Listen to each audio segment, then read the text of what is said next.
تو کیا کیا نعمت ساتھ لے کے آئے ہیں، اخوت، علم و حکمت، آدمیت لے کے آئے ہیں۔ کوئی صدیق سے پوچھے صداقت کن سے حاصل کی، کوئی صدیق سے پوچھے صداقت کن سے حاصل کی۔ عمر فاروق ہیں شاہد، عدالت لے کے آئے ہیں۔ کہا عثمان نے میری سخاوت ان کا صدقہ ہے، کہا عثمان نے میری سخاوت ان کا صدقہ ہے۔ علی دیں گے شہادت، وہ شجاعت لے کے آئے ہیں۔ سبحان اللہ، سبحان اللہ۔ مسجد تو بنا لی شب بھر میں ایمان کی حرارت والوں نے، مسجد تو بنا لی شب بھر میں ایمان کی حرارت والوں نے۔ من اپنا پرانا پاپی تھا، برسوں سے نمازی بن نہ سکا، برسوں سے نمازی بن نہ سکا۔ اسٹیج پر رونق افروز مہمانان اعظام اور جلسہ گاہ میں تشریف فرما قابل قدر بزرگوں، عزیزوں، پیارے بچوں، رشتہ اسلام کی پاکیزہ خواتین اسلام، بڑی خوشی اور مسرت کا مقام ہے کہ آج الحمدللہ قلیچہ آباد کی نئی مسجد کا افتتاحی اجلاس ہے۔ مسجد اللہ کا گھر ہوتا ہے، اور حدیث میں اللہ کے نبی کا ارشاد ہے، من بنا للہ مسجدا بنا اللہ لہ بیتا فی الجنہ۔ جس نے اللہ کے لیے مسجد بنائی، اللہ جنت میں اس کے لیے گھر بناتا ہے۔ بخاری شریف کی روایت ہے، اللہ کے نبی کا ارشاد ہے، جو شخص وضو کرتا ہے اور مسجد کی طرف چلتا ہے تو اس کے ہر قدم پر اللہ ایک گناہ کو معاف کرتا ہے اور ایک نیکی اس کے لیے لکھ دیتا ہے۔ اور جو شخص مسجد کے اندر صبح کو آتا ہے یا شام کو آتا ہے، اللہ جنت میں صبح و شام اس کی مہمان نوازی فرمائیں گے۔ حضرت ابو ہریرہ رضی اللہ عنہ کی روایت ہے، جو شخص مسجد کے اندر آتا ہے اور نماز پڑھتا ہے، پھر اس کے بعد اسی جگہ بیٹھا رہتا ہے، تو اللہ کے مبارک فرشتے، معصوم فرشتے اس کے لیے دعا کرتے ہیں۔ بندہ بیٹھا ہوا ہے، کچھ نہیں پڑھ رہا، نہ سبحان اللہ، نہ الحمدللہ، نہ لا الہ الا اللہ، نہ اللہ اکبر، نہ قرآن کی تلاوت کر رہا، نماز ہو چکی ہے، صرف بیٹھا ہوا ہے۔ اللہ کے معصوم فرشتے، جنہوں نے کبھی کوئی خطا نہ کی، کبھی کوئی گناہ نہ کیا، وہ ایسے بندے کے لیے دعا کرتے ہیں اور کہتے ہیں اللہم اغفر لہو، اللہم رحمہ، اے اللہ اس بندے کی مغفرت فرما دیجئے، اے اللہ اس بندے پر اپنی رحمت نازل فرمائیے۔ ذرا اندازہ لگائیں کہ جو قرآن کی تلاوت کر رہا ہو، جو مسجد میں نوافل کا اہتمام کر رہا ہو، جو ذکر و اذکار میں مشغول ہو، جو قرآن کریم کے حلقے لگائے ہوئے ہو، اس کے لیے کیا انعامات ہوں گے، کیا بشارتیں ہوں گی، جنت میں کیا وعدے ہوں گے۔ ایک حدیث میں اللہ کے نبی کا ارشاد ہے، اذا مررتم بریاض الجنت فارتعوا، اے صحابہ جب تم جنت کے باغوں سے گزرا کرو تو چر لیا کرو۔ صحابہ نے پوچھا کہ اللہ کے نبی جنت کے باغ دنیا کے اندر، وما ہی یا رسول اللہ کے نبی صحابہ کی کتنے احسانات ہیں ہمارے اوپر کہ انہوں نے ہر چیز آقا نامدار صلی اللہ علیہ وسلم سے پوچھا اور ہم تک آپ کی باتوں کو پہنچا دیا ہے۔ ایک ایک حدیث کو سیکھنے کے لیے شام سے مدینے کا سفر کرتے، دمشق سے مدینے کا سفر کرتے، خچر پر سوار ہو کر، اونٹ پر سوار ہو کر، گھوڑے پر سوار ہو کر، آج کی طرح ہوائی جہاز نہیں تھا، نہ ریل تھی نہ ایروپلین تھا، بلکہ صحابہ کرام خچر سے سواری کرتے اور ایک ایک حدیث کو حاصل کرتے، اور آج ہم تک ساری احادیث اللہ کے نبی کی من وعن محفوظ ہیں۔ اللہ کی کروڑوں رحمتیں ہوں ان صحابہ کرام پر جنہوں نے اپنا سب کچھ قربان کر کے اس دین کو ہم تک پہنچا دیا۔ صحابہ کرام نے پوچھا، اے اللہ کے رسول، وہ جنت کے باغ کیا ہیں؟ ما ہی یا رسول اللہ، اللہ کے نبی نے فرمایا، ہی المساجد، وہ اللہ کی مسجدیں، وَأَنَّ الْمَسَاجِدَ لِلَّهِ فَلَا تَدْعُوا مَعَ اللَّهِ أَحَدًا۔ قرآن میں اللہ کا ارشاد ہے، یہ جتنی مساجد ہیں، چاہے قلیچہ آباد کی مسجد ہو یا شہاب الدین پور کی مسجد ہو یا آدم پور کی مسجد ہو یا چین اور جاپان کی مسجد ہو یا ہندوستان و افغانستان کی مسجد ہو، یہ ساری مسجدیں اللہ کی ملکیت۔ کسی انسان کو کوئی رائٹ نہیں ہے، there is no right for everyone to give masjid for everyone۔ جیسے بابری مسجد کا معاملہ آیا، آپ نے دیکھا بابری مسجد کے معاملے میں یہ کہا گیا کہ آپ یہ دے دیں اور دوسری جگہ لے لیں۔ It is not the right of Muslims to give masjid for everyone۔ کیوں؟ Because it is the worship of Allah, it is the ownership of Allah۔ یہ اللہ کی ملکیت ہے، یہ کسی کے باپ کی ملکیت نہیں ہے۔ کسی نے اپنا سارا پیسہ لگا کر کے مسجد کی تعمیر کروائی ہے، ایک پیسہ کسی کا خرچ نہیں ہوا، اس کو یہ حق نہیں ہے کہ کسی کے داخلے پر پابندی عائد کر دے اور منع کر دے کہ چونکہ میں نے مسجد تعمیر کروائی ہے تو اب صرف میں نماز پڑھوں گا، میرے خاندان والے نماز پڑھیں گے، میرے فیملی ممبرز نماز پڑھیں گے۔ No, it is not allowed for the one who builds only himself، جو صرف تنہا مسجد تعمیر کرتا ہے، لیکن جب اس نے مسجد بنا دی، وقف کر دیا، تو یہ اللہ کی ملکیت ہو گیا۔ قرآن میں اللہ نے فرما دیا، سورۃ الجن کی آیت ہے، وَأَنَّ الْمَسَاجِدَ لِلَّهِ فَلَا تَدْعُوا مَعَ اللَّهِ أَحَدًا۔ ساری مسجدیں اللہ کی ملکیت، لہذا اللہ کے ساتھ کسی کو مت پکارا کرو۔ مسجدیں اللہ کی، مانگو بھی اللہ سے، اللہ کے علاوہ کسی سے نہیں مانگنا۔ ہم سورۃ الفاتحہ پڑھتے ہیں، سورۃ الفاتحہ میں ایک آیتیں ہیں، ایک آیت کریمہ ہے، ایاک نعبد و ایاک نستعین۔ You only we worship and you only we ask for help for each and everything۔ ہم صرف آپ ہی کی عبادت کرتے ہیں اور آپ ہی سے مدد مانگتے ہیں۔ اس میں ذرا نکتہ آپ دیکھیں، جو حضرات عربی ذرا سا بھی جانتے ہیں تو انہیں بڑا مزہ آئے گا۔ قرآن کی بلاغت کو دیکھیں، قرآن کی فصاحت کو دیکھیں۔ ایاکا نعبدو کہا، نعبدو کا نہیں کہا۔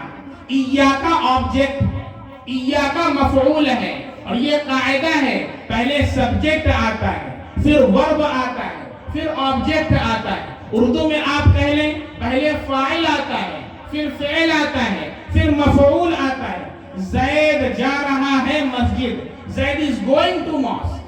یہ نہیں کہیں گے mosque is going to زید، مسجد زید کی طرف آ رہی ہے، بلکہ زید مسجد کی طرف جا رہا ہے۔ بات سمجھ میں آ رہی ہے؟ ٹیچر نے مجھے مارا، ٹیچر بیٹ می، ٹیچر سبجیکٹ ہے، بیٹ ورب ہے اور می آبجیکٹ ہے۔ بات سمجھ میں آ رہی ہے؟ ہم اللہ سے کیا کہہ رہے ہیں؟ نعبدو، اے اللہ ہم عبادت کرتے ہیں، تو ہم کیا ہو گئے؟ فاعل، کرنے والا، سبجیکٹ۔ عبادت کرنا یہ کیا ہو گیا؟ فعل، ورب۔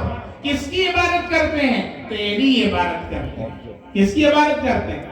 اللہ تیری عبادت کرتے ہیں، تو اللہ کیا ہو گیا؟ آبجیکٹ مفعول ہونا کیا چاہیے؟ نعبدو کا، نعبدو کا۔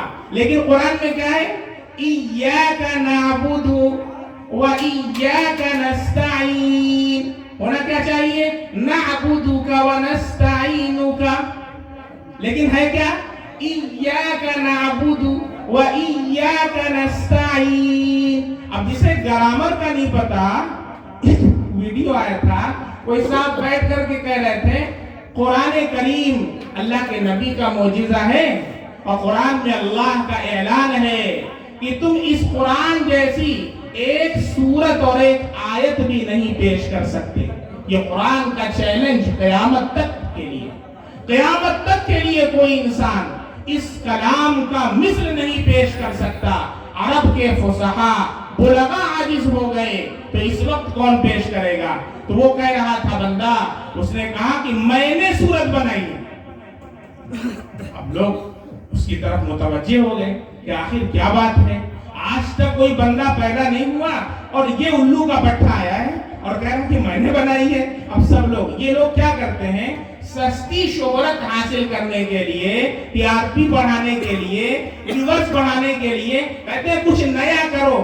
اور جو بہت بڑے بیوقوف ہوتے ہیں، میں نے کہا سن لیتے ہیں بھائی اس نے کیا بنایا ہے. تو اس نے جانتے کیا بنایا تھا؟ اس نے کہا قرآن میں کہا گیا بسم اللہ الرحمن الرحیم، میں نے بنایا ہے. میں کہا کیا بنایا ہے بھائی ذرا بتائیں. بسم Om,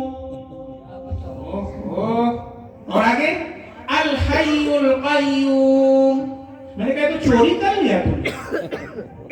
You are the thief, the biggest thief on this world. اس دنیا کا سب سے بڑا چور ہے. پھر قرآن نے کہا اپنی طرف سے بنا کے دکھاؤ، چوری کیوں کر رہے ہو؟ اب آپ سنیں کیا ہے قرآن میں. بسم اللہ، کیا ہے؟ بسم اللہ، اللہ کو نکالا، اوم کو لگا دیا. بسم اوم. سورہ آیت الکرسی سب لوگوں کو یاد ہے؟ جس کو یاد ہاتھ اٹھائے. ماشاءاللہ ماشاءاللہ. چلیے سب سے پہلی آیت پڑھیے سب لوگ. اللہ لا الہ الا هو الحی القیوم.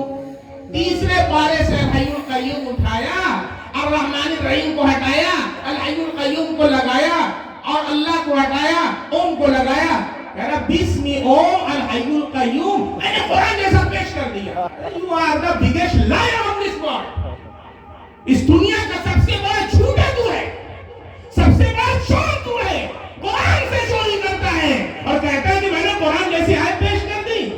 ارے وہ امراء القیس جس نے عرب کے فصحاء بلغاء کو حادث کر دیا. جب قرآن کی سورت نازل ہوئی انا اعطیناک الکوثر فصل لربک وانحر ان شانئک هو الابتر. قرآن کی سب سے چھوٹی سورت ہے، بچہ جانتا ہے الحمدللہ. قرآن کی سب سے چھوٹی سورت ہے سورۃ الکوثر. لیکن نبی نے کہا جاؤ خانہ کعبہ کے در و دیوار پر لٹکا دو. ہر سال عرب میں مشاعرہ ہوتا تھا، اور مشاعرہ یہ والا نہیں جو آج کل ہم لوگوں نے مشاعرہ کو مشاعرات بنا دیا ہے اور وہاں عورتوں کی اور شاعرات کی کثرت ہوتی ہے.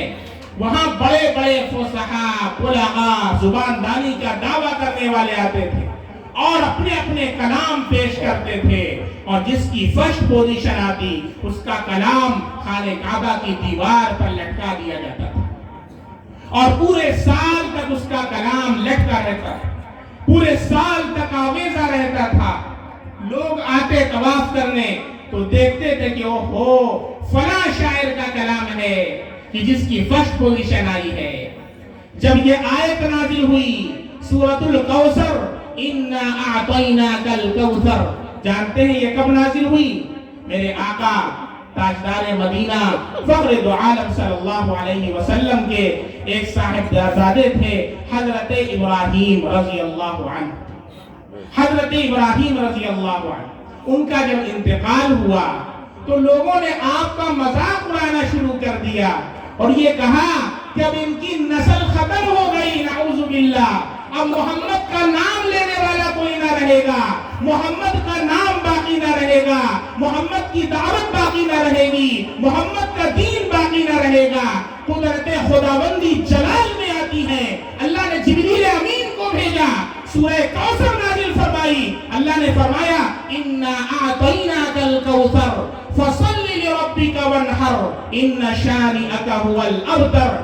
اللہ نے کہا جو یہ کہتا ہے کہ محمد کی نسل نہیں چلے گی، اسی کی نسل کو اللہ تباہ و برباد کر دے گا. محمد کے نام لیوا صبح قیامت تک باقی رہیں گے. نماز میں، کلمہ میں، اذانوں میں، نمازوں میں، کلمہ میں، اذانوں میں، دعا میں ہے نام الہی سے ملا نام محمد. آپ دیکھتے ہیں اشہد ان لا الہ الا اللہ واشہد ان محمد رسول اللہ. اللہ کے نبی کے بغیر نماز مکمل نہیں. آپ درود شریف پڑھیں اللہم صلی علی محمد وعلی آل محمد، نہ نماز مکمل، کلمہ پڑھیں لا الہ الا اللہ محمد رسول اللہ. اگر صرف کوئی کہے میں تو صرف پہلا جز پڑھوں گا لا الہ الا اللہ there is no God but Allah، وہ مسلمان نہیں ہو سکتا. he can't enter into the Islam، وہ اسلام میں داخل نہیں ہو سکتا.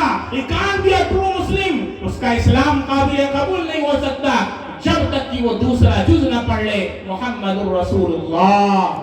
محمد صلی اللہ علیہ وسلم اللہ کے رسول ہیں.